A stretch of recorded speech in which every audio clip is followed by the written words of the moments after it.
Okay. Good morning, good afternoon, good evening to those on this call. And I welcome you to the Caspian Policy Center's webinar on Putin's Ukraine crisis, implications across Eurasia. I think as all in the room here know, this crisis that Russia, that Mr. Putin in particular, have created around a conflict or potential conflict between Russia and Ukraine, quite frankly, is not new. This discourse of independence, of control, of spheres of influence goes back to the 1990s, debates about the ownership of Crimea, as well as the status of citizens within Ukraine, that abates for some time. And then, of course, we see it come back with a vengeance in 2014 with the Russian takeover of Crimea and the conflict in the regions of Donetsk and Luhansk, or the so-called Donbas region. Of course, this past year, troops amassing on the border of Ukraine, as well as within Belarus, increased activity in the Black Sea has caused the international community, that is analysts, journalists, and political officials, to put greater attention on this. And we see, of course, daily conversations, meetings, official and otherwise, about this. So much of the conversation has been about the impact on Russia's relationship specific to Ukraine, its relationship with Europe or the United States. Our intent at the Caspian Policy Center, quite frankly, is to draw the attention to Eurasia itself and the broader sphere of the Black Sea through the Caucasus, the Caspian, and onward into Central Asia. Helping us understand this are three experts in their own rights.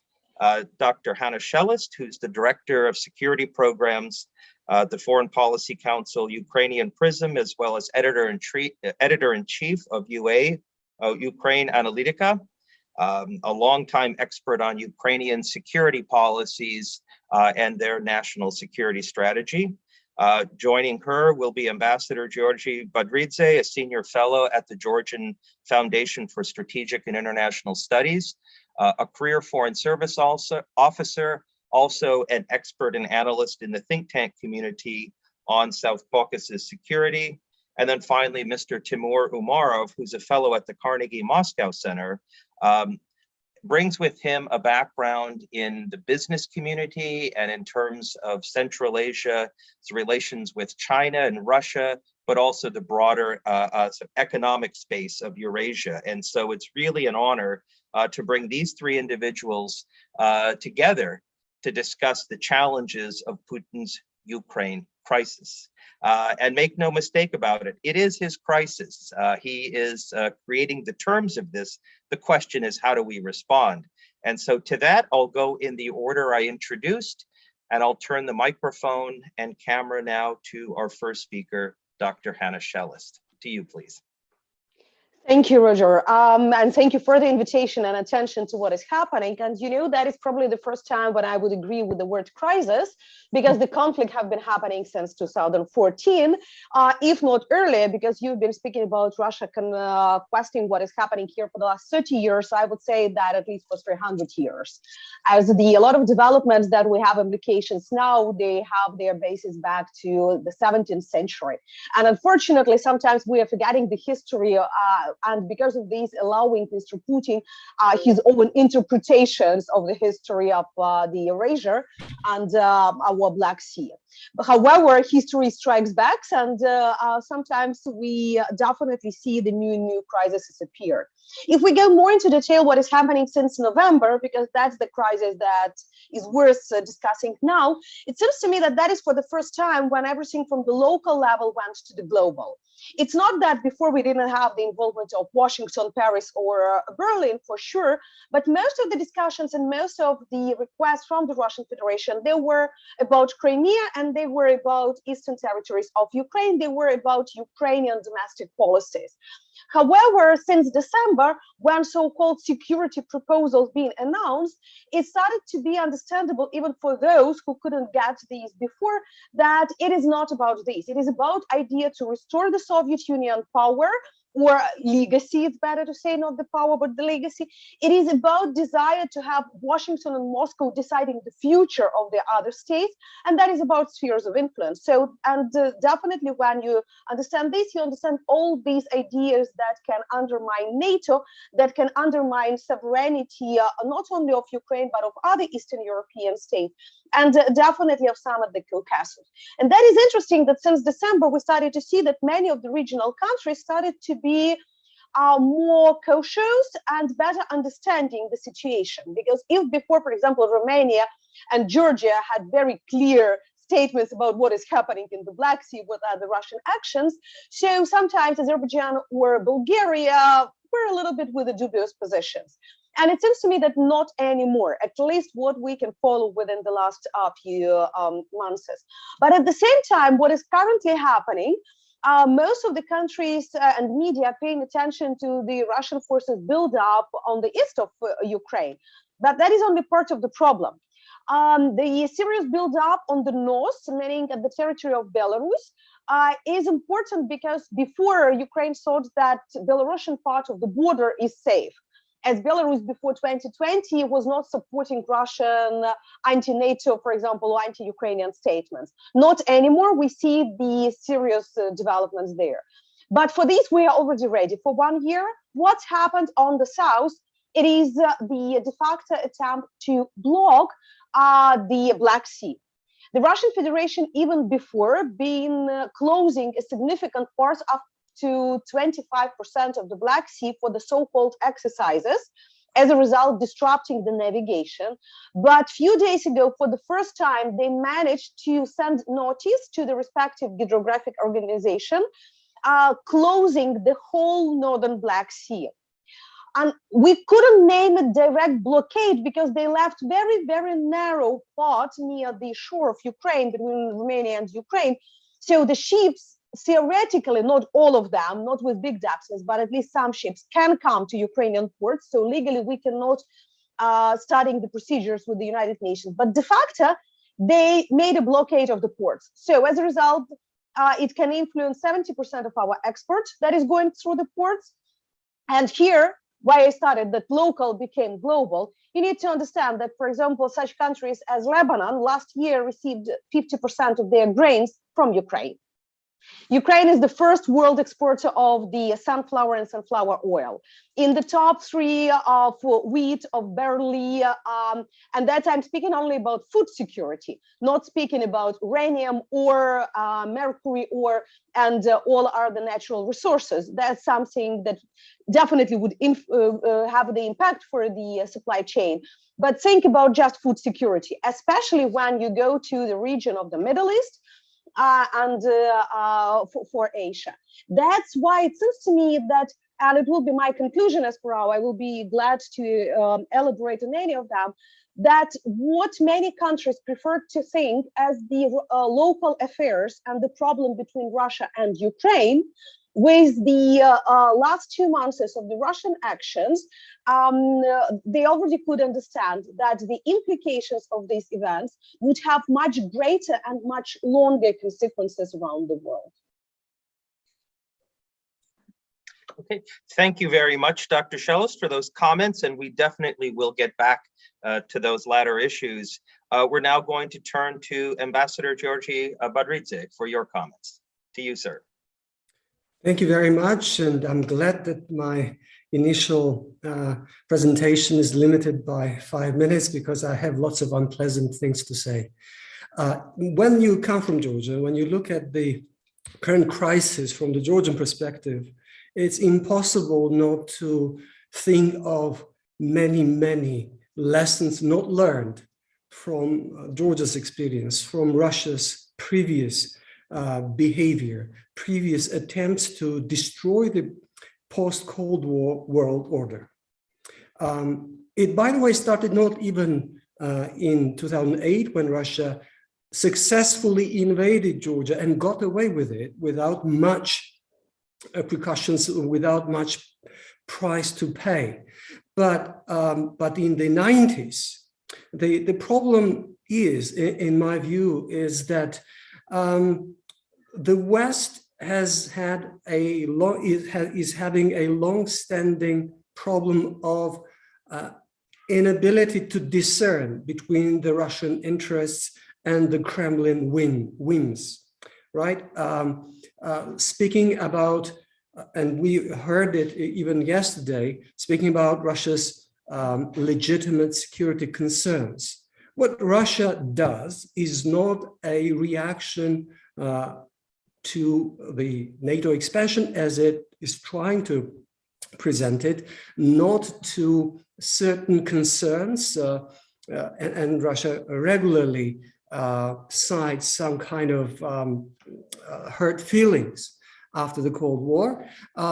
Its actions are deeply rooted in the system which can now be described as Putinism, where the Kremlin interests are mainly focused on preservation and consolidation of power.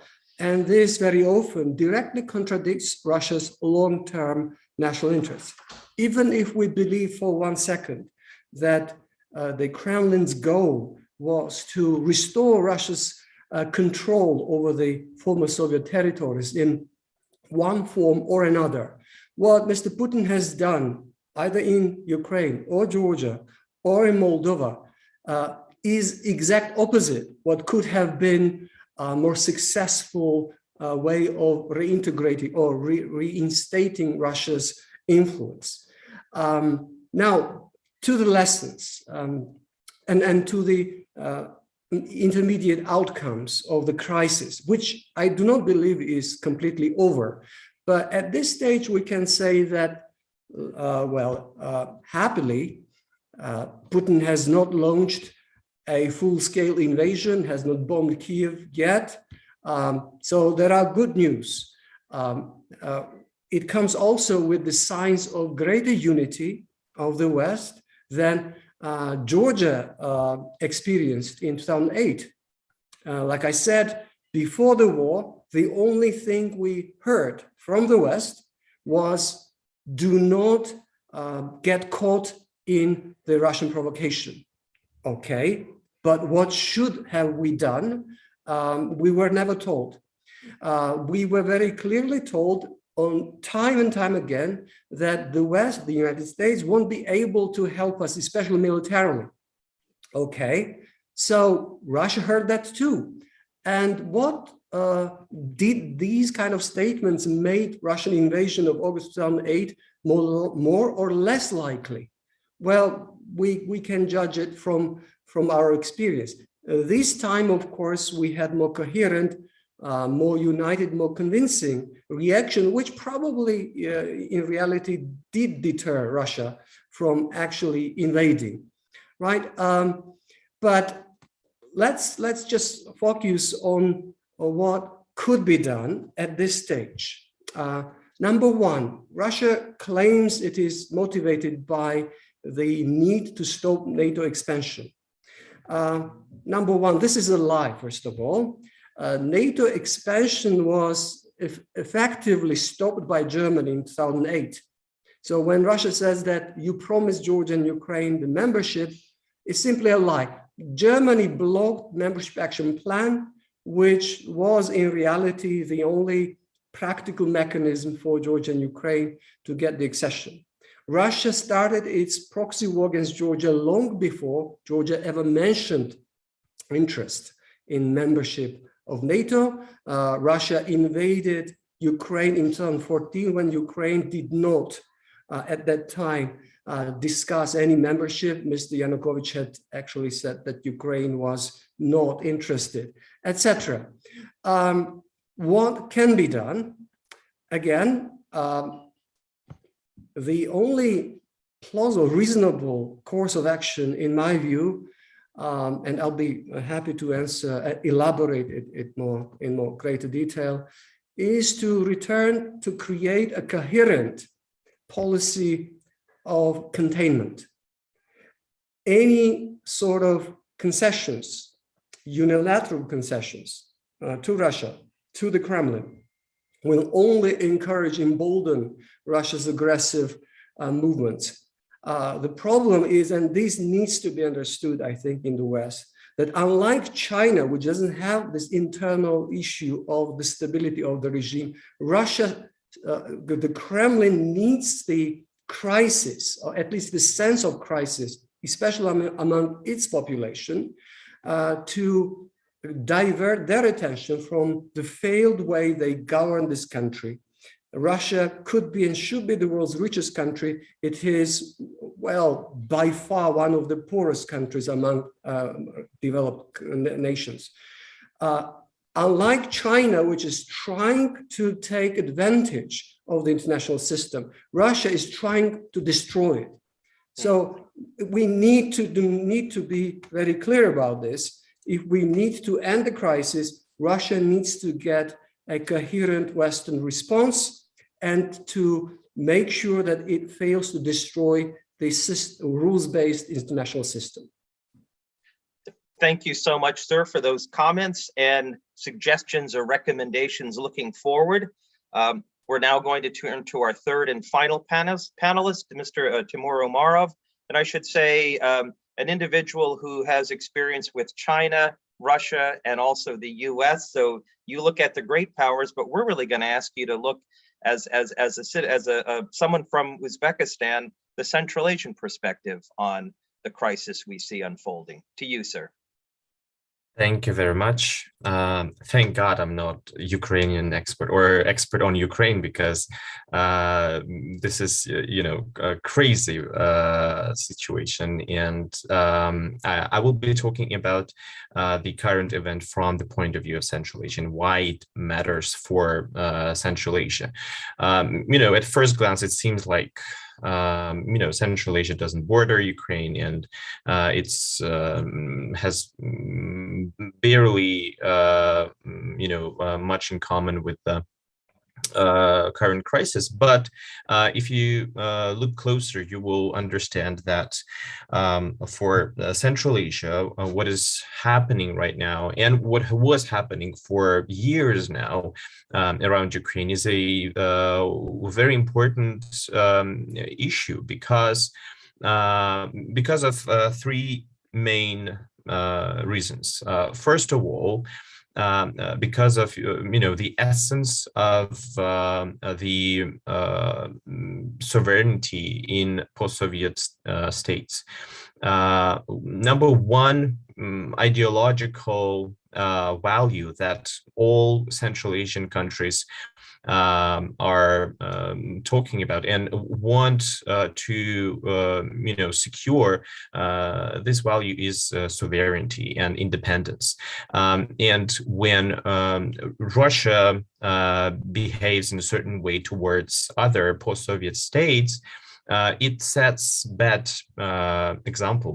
precedent for all other Central Asian countries. And when a crisis like Georgian or Ukrainian happen, these countries don't really know how to react, because on the one hand, all of five Central Asian countries depend a lot on Moscow and want to have good relations with the Kremlin, with Russia. But on the other hand, they do not want to have same problems as Georgia or Ukraine has with the Kremlin, because this is a costly, event, and you really cannot predict what future steps might be from a big geopolitical player like Russia. And of course, here you might say that every single country is unique and has its own unique position, but still, when you have one precedent, one example, you automatically think about replication of these examples on your own situation. And that is why Central Asian countries follow closely Ukrainian crisis right now. And I'm not even talking about the Russian media coverage that is actually widespread, still widespread in Central Asia. Many Central Asians do speak Russian, and they follow the Ukrainian crisis from the point of view of Russia. This is also important part to pay attention to, because it means that although Central Asia has logically should have more empathy towards Ukraine, and should, it's easier for Central Asian states to put themselves on Ukrainian part here, because this is not Ukraine who is being aggressive here. But when you have, the picture of the whole situation from a Russian point of view, you automatically think differently. And I think this is also important part in this case. Another reason why Ukrainian crisis is important for Central Asia is because of basic economic reasons. We all know that Central Asian countries depend on Russia economically. Some countries like Kazakhstan and Kyrgyzstan are a part of Russia-led Eurasian Economic Union, which means that all of the sanctions that are put against Russia automatically affect national economics of Kazakhstan and Kyrgyzstan. At the same time, if we take a look at Kazakhstan's national currency, we will see the correlation between this national currency and the Russian ruble, which is also a big problem for Kazakhstan. Another point here is labor migration. Many Central Asian countries, especially Kyrgyzstan, Tajikistan, and Uzbekistan, depend on Russia in terms of labor migration. And here it's important for Central Asian countries to have this free flow of migrants, not only from the economic point of view, because economically, these people, can feed their families in Central Asian countries. But also, this is important for the political regime's stability. When you send a chunk of population, which is mostly male, mostly young, to other countries, you free yourselves from a problem of creating jobs for them. And automatically it leads to a more social stability in your country. So the political regimes in Central Asia depend on labor migration from this point of view as well. And when sanctions or other economic problems in Russia happen, it becomes less attractive as a point, as a destination for labor migration, which is also a big problem in the times of the pandemic, when it became much harder for people to cross to other countries and find other jobs around the world. So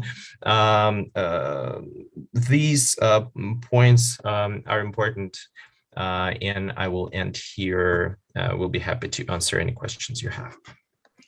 Okay, wonderful, Timur. And thank you all, one, for your insightful comments, and secondly, keeping to time, because this really affords us ample opportunity for questions and discussions. And I encourage the audience to submit their questions in the Q&A option, as I see we're already moving in that direction. So thank you much. I am going to begin with a question of my own, and it really is, it touches on a point, Timur, that you raised regarding the media coverage. And I'm going to phrase it this way. In the West, when we look at the media coverage, we're thinking of the inevitability of conflict, that a war is to happen. And of course, what are Mr. Putin's goals? What's the Kremlin, what are the Kremlin's goals?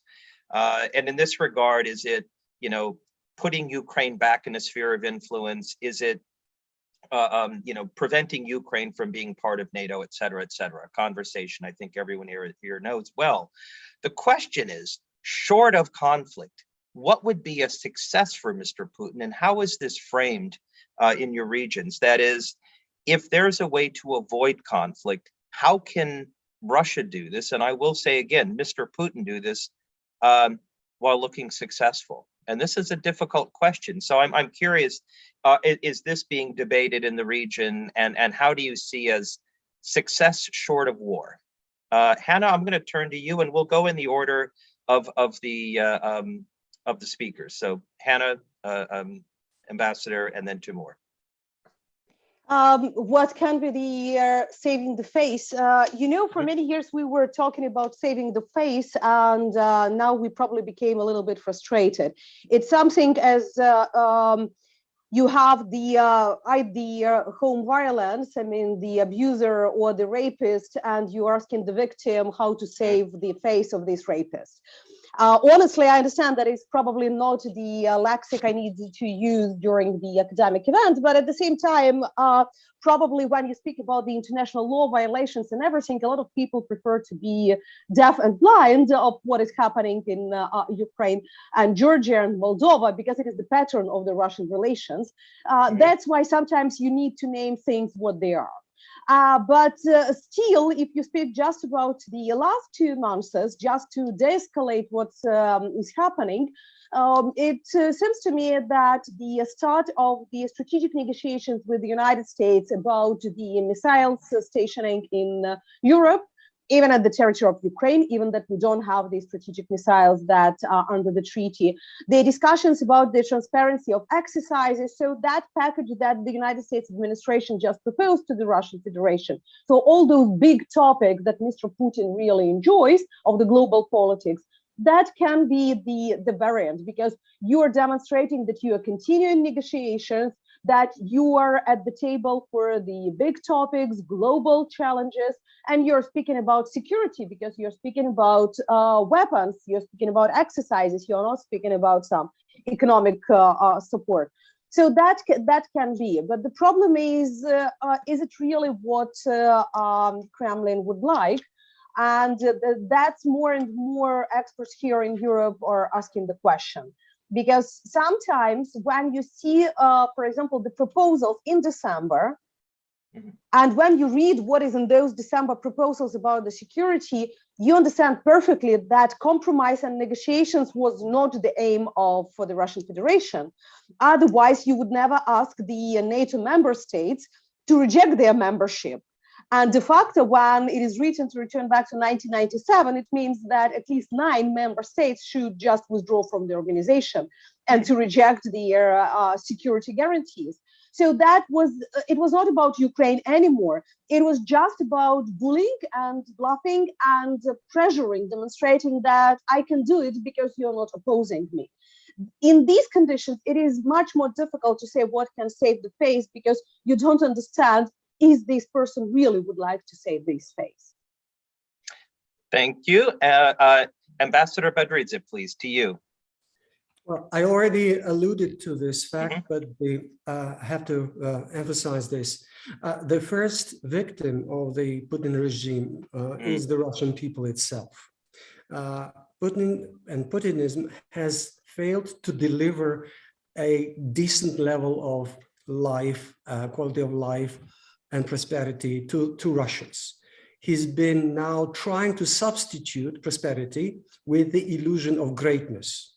All his exercises, expansion, aggression, grab of territories, have nothing to do with the security concerns. It's all about the imperial project, which in his mind, and sadly it works, actually is the mechanism for him to maintain his power indefinitely. By the way, he doesn't have an option or retirement. I wouldn't elaborate. Everyone understands this. Yeah. Okay. Now, number 2, what should be done? Well, I think if you look at the reality is that every single country to Russia's west that weren't fortunate to join NATO years before are the target of Russian aggression should tell you immediately that these countries need to be protected, defended, because this is not where Russian aggression ends. If someone imagines that by conceding Ukraine, Georgia, Moldova to Russia, they would recreate some kind of new line of division where Russia stops, this is the illusion.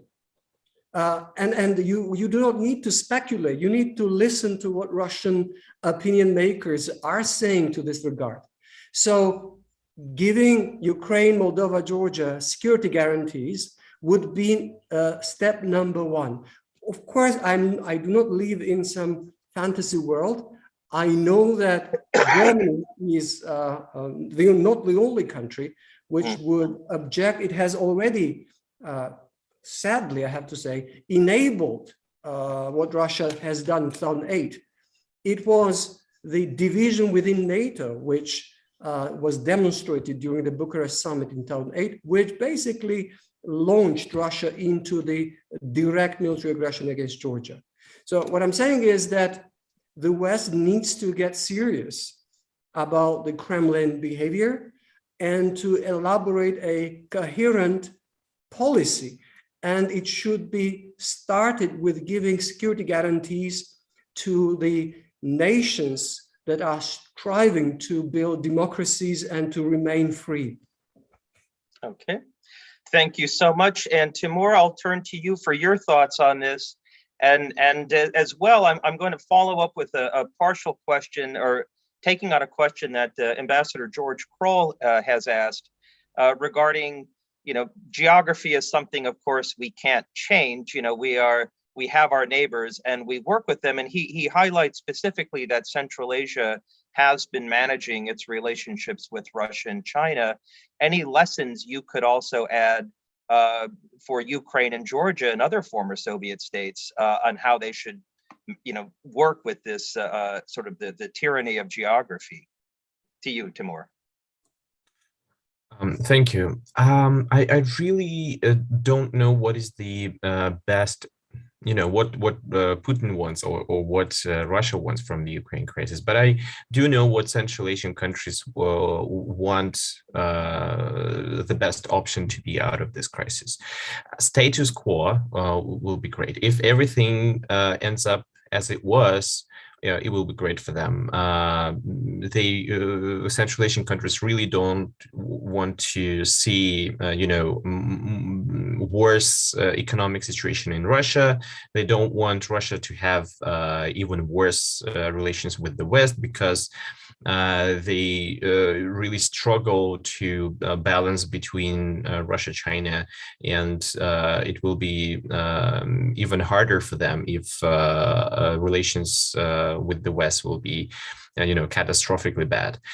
So for them, if everything stays as it was before the crisis, will be perfect. But we all here understand that it's inevitable that things are gonna get even worse than they were, and for Central Asian countries, I would say the worst case scenario will be, of course, to see a military conflict, because this is something that has so many unpredictable consequences that can lead to so many crises. So no one wants it. About the question, I think that every country and every region is unique. Even if you look at Central Asia, it seems that all of these countries have same foreign policy concerning relations with China and Russia. They're not actually. The principles and instruments that they use differ even inside the region. So and also it's also important to say that political regimes in Central Asia are different from the ones that we have in Georgia and Ukraine, and the leaderships of Central Asian countries have their own vision of where countries should move, and they're not really taking into consideration what the society thinks about that. But in Georgia and Ukraine, I think it's impossible to just ignore popular opinion about many questions, especially foreign policy. So I would say it's better not to learn from Central Asian autocratic regimes. Okay, no, good point to raise. And it's actually with respect to some of the other countries or other neighbors, a few of our questions have come in regarding the impact of this crisis on their activity, their relationships with Russia, and specifically, we could say through one organization, the Collective Security Treaty Organization. So for example, were Russia to stage a false flag operation, and request the assistance of the CSTO, how would the states react, or what would be the impact? And it's interesting, last month with the crisis in Kazakhstan, the CSTO comes in and you see some narratives that say, this is now setting precedent. Could this mean that Kazakhstan, Kyrgyzstan, Tajikistan, Armenia may have to be part of some engagement or operation against Ukraine? Colleagues, all who would like to answer this one? Hannah, to you. Well, briefly, and lest there are some more of the additional question, you need to look that after so many years of existence of this organization, Kazakhstan was the first time when it was used, and under very dubious from the legal point of view pretext. Because even in Nagorno-Karabakh war the last year that we had, where Armenia really wanted, it took 5 days for the CSTO even to make a statement. So we really see that this organization is not working for its purpose, for the security organizations, but more as the political instrument. And in terms of Kazakhstan, it was the way to make other countries to feel responsibility, let's make it in bracket, because there were just few people, no real substance from them, but just the political diplomatic gesture. Honestly, I can't imagine that Russian Federation would call for Central Asian countries, for example, for assistance against Ukraine, and even less can imagine that these countries would join. The reason is that, first of all, for Russia, that would be a symbol of weakness, that it cannot resolve it by itself. So how all this glory of military to be explained. The second issue is that Timur perfectly described how these countries sometimes just don't have the space for maneuver because of the relations with the Russian Federation. But at the same time, these countries really learned the lessons of the last 80 years. And we hear more and more when they are following the disinformation campaigns, the trade wars, and the work with the Russian ethnics at the territory of the states. Even Belarus, that is really interesting case, because till 2020, Lukashenko was completely pro-Ukrainian, highest level of relations. Then the bad elections and protests, he became very pro-Russian and even said that you can station here the nuclear weapons. However, the last months, when all this military build-up happening, when a lot of the incidents happening with the soldiers at his territory, just yesterday, the new statements, no, don't worry, no attack from Belarus side against Ukraine, and all Russian equipment should be withdrawn as soon as exercises finishes. So just in a way. Let's see how it goes, but we definitely see that Lukashenko is ready to change his position depending how secure is him personally and his people. Okay. Can I add to that point? Please. Yes. He recently was asked by the Russian journalist whether he's prepared to recognize the independence of Abkhazia and South Ossetia. He said that if Putin tells him and if he has no other choice, he would. I mean, he put himself into that position. He was, until recently, despite this image of some kind of kolkhoz, a simple man, he was one of the most skillful manipulators, which got him not good prices of Russian energy, good trade deals with Russia, along with good contacts with the EU and sometimes putting them against one another. But this all has ended, like Hannah just mentioned, when he basically sold his legitimacy to Putin and became completely dependent upon his goodwill. For how long does it last, by the way, it's a question. Okay. Well, I'd like to follow up, sir, with you. We have a question from Magda Yusri regarding, the containment policy, and we're kind of now looking into the region, perhaps from the outside, and to prevent Russian aggression from getting out of hand. Would you support a policy that the U.S. followed with China, which is this sort of strategic ambiguity? And for all, we also have a question regarding, NATO membership itself, which much of the Partnership for Peace program is U.S. advocated. And so do you even see, in part of a containment strategy, using Partnership for Peace within the Caucasus and Central Asia as a way of moving forward, as a way of perhaps containing any other forms of aggression in these spaces, if we're thinking that this is something applicable to all of Eurasia? So, Ambassador, to you first, and then we'll turn to our colleagues for their comments. In my view, strategic ambiguity works for China. It's not necessarily going to work with Russia. Like I said, Russia needs much more kind of clear signs that its actions breaking down the rules-based order will be met with specific tangible actions. I understand how people hate "I told you so's," but if you go and see either at my Facebook or my Twitter account, I recently posted my 2008 interview in London when I was based there, warning that if Russia gets away, if the West displays its weakness, Russian aggression will only grow. I said literally that Russia is on the collision course with the West, and longer it takes to react, deeper inside the Western territory, European territory, this collision will occur. I mean, I think I've been vindicated, sadly. And there were many other steps that the West did not take. I understand there is no appetite for confrontation with Russia. I understand it. The problem is that the conflicts are not prevented, cannot be prevented by unilateral action, especially inaction. All right?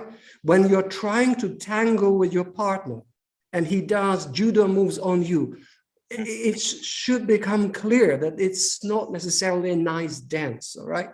So Russia has demonstrated, the Kremlin at least, has demonstrated what is it up to. And sadly, until recently, we saw very little adequate reaction on part of the West. Like during the classical original policy of containment, those freedom-loving nations of Europe, which are under threat, need to be supported politically, economically, and in terms of their security. This is what I mean. Unfortunately, it will be very hard for European Western leaders to communicate this reality to their voters. But sooner or later, this needs to be told to Europeans, which very often, and another reality today is that sadly, Russia has penetrated European media, academia, political and business circles in a way that the Soviet Union wasn't able. And to be perfectly honest and slightly brutal about it, Russia has exported more corruption to Europe than oil and gas. And this is why calling things their name would be difficult, but someone needs to do it. Okay. Hannah, Timur, your thoughts on these? We'll skip these because I see that we have a lot of other questions, so we'll divide the responsibilities, especially that Ambassador was so good in his answer. Okay, well, and actually, I do want to tie into a comment he just made regarding Russian media space. We have a question on the Russian language news media. And obviously in Russia itself, these events are covered in a specific way. And I'll just say, as what I'm looking at, I see, discussions of either NATO aggression, of chemical weapons, biological weapons. It's sort of the language you see brought up, prior to a potential conflict and creating potentially solidarity. And I think, as you have noted, this media also influences the media in the region, but also, I should say, and also outside. Do you see this media having an impact? And if so, is there a way to counter or address it? You know that for the last 5 years, the Russian media have been prohibited in Ukraine. So definitely you can watch, in case you really want, either at YouTube some of the channels and at the satellite, but in general you don't have any cable, so it's not the mass people are watching. Ukraine used to have several TV channels that have been controlled by the Russians and that have been promoting Russian narratives. However, last year they also been banned by the National Security Council after the long process of arguing should we do it or not. However, for a few months, their statements and everything was just out of law, and they were doubting the existence of the Ukrainian state, even in some of their TV programs. So the National Security Council made this decision. Still, we can say that there are plenty of websites that are promoting some of the narratives, plus social networks. Don't forget, it's not only Facebook or TikTok, but Russian Telegram. And the anonymous channels are extremely popular among the pro-Russian forces and pro-Russian politicians. They're spreading a lot of the disinformation as well there. However, I know about several researches done within the last 4 years when the same narratives been tested in Ukraine, Georgia, but at the same time in Western and Eastern Europe. And I would say that Ukraine is much more resilient, as this research demonstrate, than many countries of the Central or especially Southern Europe, like Italy, for example, or Greece. The reason is that after so many years of war, first of all, we have substantial local information. So if you want to get information, you can get it, and not just from one TV, state TV or something, as we have plenty of oligarchs, so you have plenty of channels. If you don't like one, you're just switching to another one. The second reason is that people are definitely critically looking, and sometimes the Russian propaganda was just too blatant, and it's been just frustrating. And as people were joking, the Russian propaganda made us more nationalistic than we used to be before. So that's why the language is the last thing I would say. It has, and also sociological research demonstrate that maybe 1-2% of population can be influenced really by the language of the news. But much more important is your political affiliation with what political parties, or even regional, because sometimes the regional politicians are really, really can influence what is happening. But then Russia is using all channels. And here, what probably, because somebody is saying about the parallels, and if we are speaking about other regions, for the last few years, Russians are using more and more proxies. So they are not just using their media or those whom you can affiliate directly with them. That would be very easy, and everybody already knew this tactics. So they started to work with the local proxies when some bloggers, for example, present themselves as big patriots of your country, but spreading very anti-Western, anti-US, anti-NATO, anti-European Union, anti-vaccination, usually all these people together, and anti-gender rights. All these ideas are the same, like a cocktail at their YouTube channels or some other social networks. So that is more dangerous, because in this way it is much more difficult to counter such people's activities. Timur? Yeah, when we talk about media in Central Asia, we should divide the region into two parts. When we talk about, for example, Kazakhstan and Kyrgyzstan, we should understand that this is comparatively more free societies with access to independent journalists. And here people have many different options. They can watch their own national TV, they can watch Russian TV, they can watch independent journalists, and also Kazakhstan and Kyrgyzstan are the countries with the most internet users, so they have plenty of options when it comes to media. But when we talk about Uzbekistan, Tajikistan, and of course Turkmenistan, we should understand that this is a completely different world, and there are no independent media there that can cover the situation objectively. And because of Russian language still opens a lot of access for a person from these countries to much more information that it can find out there.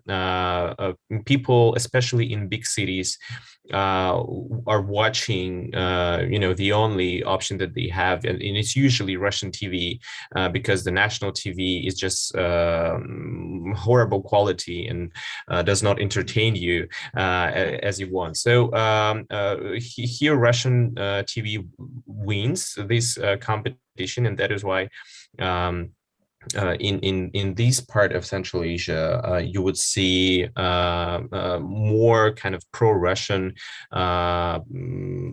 thoughts among population.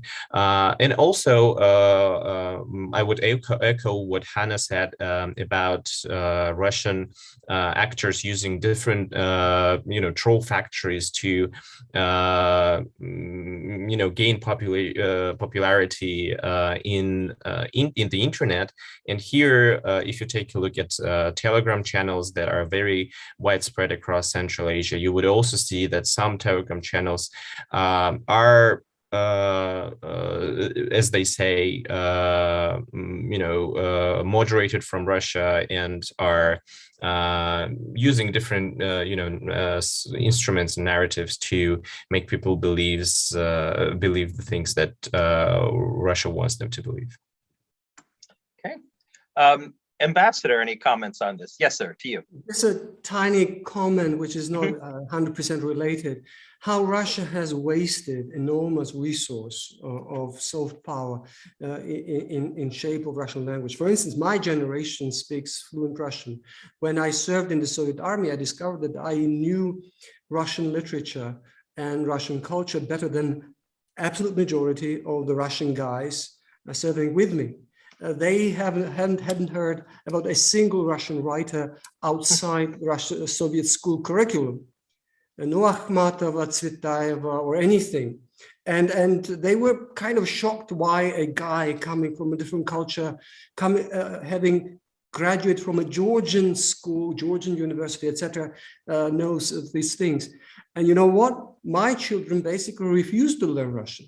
And when I told them that it would be a nice idea to speak Russian, to understand it, they tell me, you know what, didn't you first read, say, Dickens or Dumas and others in Russian translations? So it's all right, we'll read Dostoevsky in English translation. And I think it's a huge loss, right? The problem is, again, something that I mentioned, Russian leadership chose not to reform their socio-economic and political system to make it better suitable for the needs and well-being of Russian people, and thereby making Russia more attractive to its neighbors, and instead relied on repressions at home and aggression in the neighborhood. And this is not how you recreate empires. Mm-hmm. If I may add to this, in my Central Asian region, this is the same, and I think this has to do with what is in core of current leadership in Russia's foreign policy. And foreign policy here puts risks first and then opportunities. It doesn't make efforts to gain more opportunities or just use these opportunities that are already there, but acts during the times of crisis. And I think this is the answer to this question of why Moscow has lost soft power in the region. Okay, well, we're closing here at I know our time limit, but I'm going to throw one last question out. And first, to say that on this issue of soft power, we have Ambassador Alan Mustard asked about soft power responses. And I think that's some of the issues you're looking at. I think we in the outside world, so to speak, have to think of how do we address or better address narratives in the region and work with partners in the region.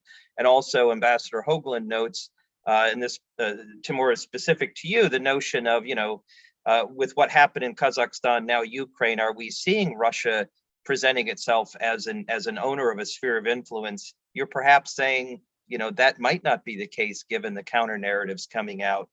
But I'm going to take us down an economic path, which is, one of our questions. What's the impact of this crisis on the markets and trade zones between Europe and Asia that Russia, Ukraine, and this Eurasian space represent? Do we see this as problematic for Eurasia if this crisis continues? To be blunt, will people look at alternative routes to avoid this transit zone? And Timur, with your interest in economics and looking at this, I'll turn to you and just a quick minute or so, kind of your thoughts on that. Yeah, when we talk about Central Asia and what has changed after Kazakhstan or what might change after Ukraine, I would say that in economic terms, not much has changed. Central Asia was never really, much dependent on this Eurasian platform that Russia wants to create. But here in economic terms, China was a more kind of dynamic partner for these 5 countries. What actually Kazakhstan crisis and Russia's active involvement in this crisis changed is attention, and it changed actually narrative, because before that many would say that Russia is losing Central Asia and Russia is no longer a very important player in terms of politics and stuff like that. But Moscow, by involvement in this crisis, has shown that it's too early to take it away from the region, and Moscow is still the only foreign country that understands what is going on inside of elite conflicts and domestic policy in Central Asia.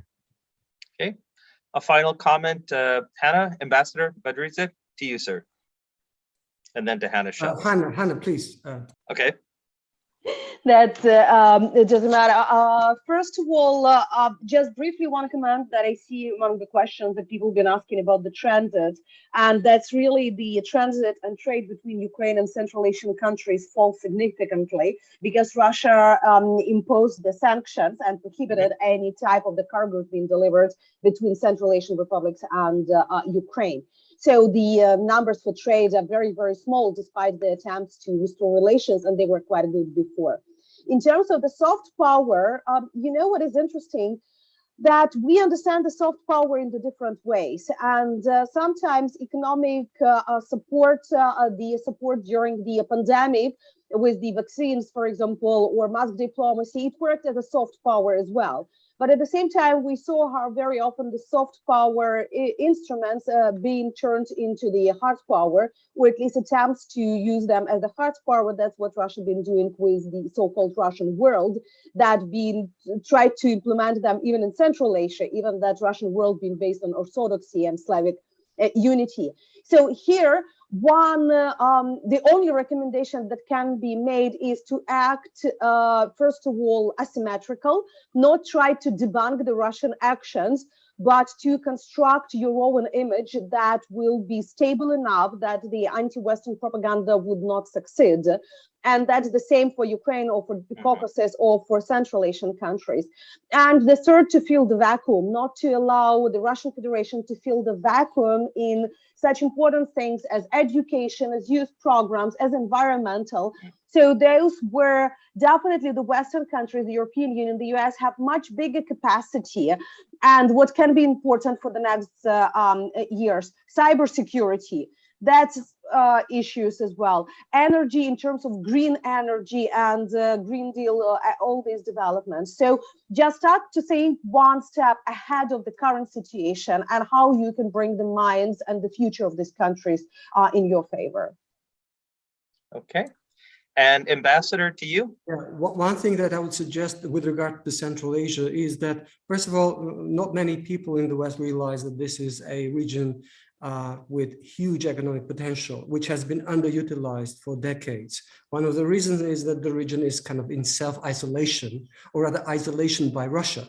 They are closer connected to Russia than to one another, by the way, these countries, but their economic potential is huge. And I think it would be beneficial for those countries as well as for the European Union and other, in general for the West, if the ways of reconnecting them with the Western markets is looked with the greater seriousness.